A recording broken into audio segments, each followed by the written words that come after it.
నమస్తే, నేను మీ Teja. Education minister Dharmendra Pradhan ఆయన రాజీనామా చేస్తున్నారా? బీజేపీ ప్రభుత్వం ఏం నిర్ణయం తీసుకుంది? ప్రస్తుతం ఆయన రాజీనామా చేస్తున్నారు అంటూ కూడా కొన్ని వార్తలు బయటకు వస్తూ ఉన్నాయి. ఇందులో ఎంతవరకు నిజాలు ఉన్నాయి? అయితే గత కొన్ని రోజుల నుంచి దేశవ్యాప్తంగా నీట్ ఎగ్జామ్ పేపర్ లీక్ సంబంధించి కొన్ని ప్రదేశాల్లో అల్లర్లు జరుగుతూ ఉన్నాయి.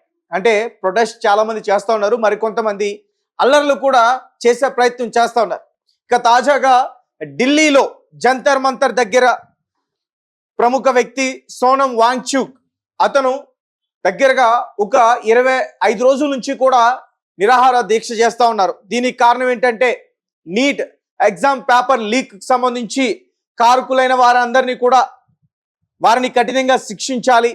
అలాగే పేపర్ లీక్ అయిన తర్వాత చాలా మంది విద్యార్థులు బల్వన్ మరణానికి పాల్పడ్డారు, వారందరూ కూడా చనిపోయారు. కాబట్టి ఆయా కుటుంబాలకి నష్టపరిహారంగా ₹1 వరకు చెల్లించాలని ఆయన డిమాండ్ చేస్తా ఉన్నారు. అలాగే వీరు ప్రధానంగా డిమాండ్ చేసేది ధర్మేంద్ర ప్రధాన్ ఆయన రాజీనామా చేయాలంటూ కూడా మొట్టమొదటి నుంచి కూడా వీరు అడిగేది ధర్మేంద్ర ప్రధాన్ రాజీనామా చేయాల్సిందే. అతని వల్లే ఎడ్యుకేషన్ సిస్టమ్ అంతా కూడా పాడవుతుంది, అవకతవకలు జరుగుతూ ఉన్నాయి. కాబట్టి ఆ వ్యక్తిని ఆ పదవి నుంచి తొలగించండి, అతనితో రాజీనామా చేయించండి, లేదా అతన్ని రాజీనామా చేయమనండి. ఇలా వీరు మొదటి నుంచి కూడా డిమాండ్ చేస్తూ ఉన్న పరిస్థితి నేపథ్యంలోనే ఈ ఇష్యూ కాస్త చాలా తారాస్థాయికి చేరుకుంది, దేశవ్యాప్తంగా సంచలనం సృష్టించింది. అయితే దీనిపైన రీసెంట్గా ప్రధానమంత్రి నరేంద్ర మోదీ గారు కూడా స్పందించారు. సెల్ఫీ వీడియో రూపంలో ఒక వీడియోని ఆయన రిలీజ్ చేసి మేము ఖచ్చితంగా దీని గురించి ఆలోచిస్తాం, ఒక కీలక భేటీ సమావేశాన్ని ఏర్పాటు చేసి దీని గురించి నిర్ణయాలు తీసుకుంటా ఉంటూ కూడా ఆయన మాట్లాడి, తర్వాత ఈ సిజేపీ ఏదైతే సోషల్ మీడియా ద్వారా పుట్టుకొచ్చిందో ఈ పార్టీకి సంబంధించిన కీలక నాయకులు, అందులో సౌరవ్ దాస్ అలాగే అశుతోష్ రామ్కా, యాక్చువల్గా ఆ సోషల్ మీడియా ద్వారా పుట్టుకొచ్చిన ఈ సిజేపీ పార్టీ అధ్యక్షుడు అభిజిత్ దీప్కే, ఆయన సోనం వాంగ్చుక్ ఆయన హాస్పిటలైజ్డ్ అయిన తర్వాత ఆయన ప్లేస్ లో అభిజిత్ దీప్కే అక్కడ నిరసన వ్యక్తం చేసే ప్రయత్నం చేశాడు. అలాగే అతని కోసం చాలా మంది వేలాది సంఖ్యలో స్టూడెంట్స్ అక్కడికి వచ్చి అతనికి అండగా నిలిచారు.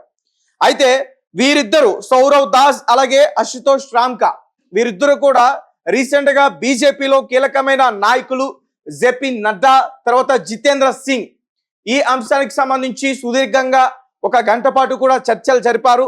తర్వాత రేపు మధ్యాహ్నం వరకు కూడా టైం అడిగినట్లుగా కూడా తెలుస్తోంది బీజేపీ ప్రభుత్వానికి సంబంధించి. ఎందుకంటే ఖచ్చితంగా దీనికి సంబంధించి కొన్ని విషయాలు ఆలోచించి తీసుకోవాలి. ఎందుకంటే వారు ప్రధానంగా డిమాండ్ చేస్తుంది ఏంటంటే ధర్మేంద్ర ప్రధాన్ అతను రాజీనామా చేయాలి. సో వారు మొదటి నుంచి కూడా దాని మీదే స్టిక్ అయి ఉండి, దాని మీదే స్టాండ్ అయి ఉండి ఎక్కువగా ప్రొటెస్ట్ చేస్తూ ఉన్నారు. సో మరి దీంతో ధర్మేంద్ర ప్రధాన్ రాజీనామా చేస్తున్నారా అనే విషయాలు ఇప్పుడు సంచలనం కూడా రేపుతా ఉన్నాయి. సో ఇవి సోషల్ మీడియా ద్వారా వచ్చిన ఊహాగానాలు, స్పెక్యులేషన్స్ అంటూ కూడా చెప్తా ఉన్నారు. దీనికి సంబంధించి క్లియర్ గా నేను చెప్పేందుకు ప్రయత్నిస్తా.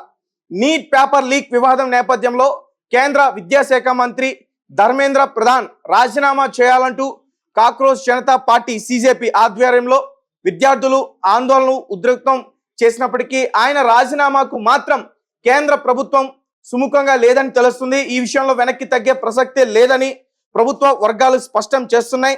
రాజీనామా చేయడం చాలా తెలివైన నిర్ణయం, కానీ ప్రజలు మాకు అధికారం ఇచ్చింది బాధ్యతలను నిర్వర్తించడానికే తప్ప పారిపోవడానికి కాదు. మేము వ్యవస్థను ప్రక్షాళన చేస్తాం అని ఉన్నత స్థాయి ప్రభుత్వ వర్గాలు వెల్లడించినట్టుగా కూడా కొన్ని మీడియాలో ఇటువంటి కథనాలు బయటకైతే వచ్చాయి. ఇక నేషనల్ టెస్టింగ్ ఏజెన్సీ, సో అందులో నెలకొన్న ఈ వ్యవస్థ సంబంధించిన సమస్యలు, సో వాటిని పరిష్కరించడం అలాగే పేపర్ లీక్ ముఠాలపై కఠిన చర్యలు తీసుకోవడంపైనే ప్రస్తుతం ప్రభుత్వం ప్రధానంగా దృష్టి సారించిందని ఆ వర్గాలు కూడా చెప్తా ఉన్నాయి. ఇక శుక్రవారం జంతర్ మంతర్ వద్ద ఆందోళన చేస్తున్న సిజేపీ విద్యార్థులతో కేంద్ర ప్రభుత్వం 2వ విడత చర్చలు కూడా జరిపింది. ప్రభుత్వ ప్రతినిధులుగా కేంద్ర మంత్రులు జేపీ నడ్డా, జితేంద్ర సింగ్ ఈ చర్చల్లో పాల్గొన్నారు. తర్వాత ఎవరైతే బల్వన్ మరణానికి పాల్పడ్డారో ఆ విద్యార్థుల యొక్క కుటుంబాలకు నష్టపరిహారం చెల్లించడం, తర్వాత శాంతియుత నిరసనకారులపై నమోదైన కేసులను ఖచ్చితంగా ఉపసంహరించుకోవడం వంటి అంశాలకు సూత్రప్రాయంగా అంగీకరించిన ప్రభుత్వం మంత్రి రాజీనామా విషయంలో మాత్రం శనివారం మధ్యాహ్నం వరకు గడువు కోరినట్లు కాక్రోచ్ జనతా పార్టీ తెలిపింది. అయితే ధర్మేంద్ర ప్రధాన్ రాజీనామా చేసే వరకు ఆందోళనలు విరమించే ప్రసక్తే లేదని సిజేపీ నేతలు అశుతోష్ రామ్కా, అభిజిత్ దీప్కే వారు బయటకు వచ్చి చెప్పారు. ఆయనతో సుదీర్ఘంగా చర్చలు జరిపిన తర్వాత ధర్మేంద్ర ప్రధాన్ రాజీనామా చేయాలి అనే ఒక డిమాండ్కి అయితే మాత్రం వారు రేపు మధ్యాహ్నం వరకు కూడా కొంచెం టైం అడిగినట్టు కూడా వారైతే మీడియాతో బయటకు వచ్చి చెప్పారు. ఒకవేళ అది జరగకపోతే ఈ నిరసన ఇంకా ఇలానే కొనసాగుతూ ఉంటుందంటూ కూడా వారైతే చెప్పడం జరిగింది. ఒక్కసారిగా ఇది దేశవ్యాప్తంగా సంచలనం సృష్టించింది. చాలా మంది విద్యార్థుల్ని కదిలించింది. అందరూ కూడా చాలా మంది ఢిల్లీ వెళ్ళి అక్కడ నిరసన చేసే ప్రయత్నం చేశారు, ప్రొటెస్ట్ లో పాల్గొనే ప్రయత్నం చేశారు. అండ్ మరికొంతమంది వ్యక్తులపైన పోలీసులు ఆల్రెడీ కేసులు నమోదు చేసి వారిని అదుపులోకి తీసుకున్నారు. సో వారందరిపైన కూడా ఏదైతే పెట్టారో ఆ కేసులన్నింటిని కూడా కొట్టేసి వారిపైన ఎటువంటి చర్యలు తీసుకోకూడదని చెప్పి వారికి కూడా ఒక డిమాండ్ రూపంలో తెలియజేశారు. సో చూద్దాం, మరి దీనికి సంబంధించి ఖచ్చితంగా మరొక సమావేశం అయితే ఏర్పాటు చేయనట్టుగా కూడా తెలుస్తా ఉంది. చూద్దాం.